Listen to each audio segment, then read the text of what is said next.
Hey there, neighbors. Merry Christmas to you. I hope you've got some time to spend with family and friends and enjoy the holiday. And I do hope that you set aside some time to reflect on the miracle of the incarnation, that God, Almighty God, would choose to be with us and that He'd humble Himself to do that.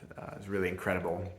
If you're a subscriber to the Gazette in your email, then you've got a special gift, a blast of photos from our Christmas celebration that aren't going to be shared anywhere else. If you'd like to subscribe, then the link is in the video description here on YouTube.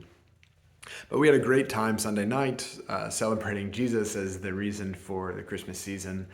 Food was great, enjoyed singing together, and just a fantastic time to connect with our church family and with our neighbors around. So very grateful for that, grateful for you. I'm looking forward to seeing with you soon, seeing with you.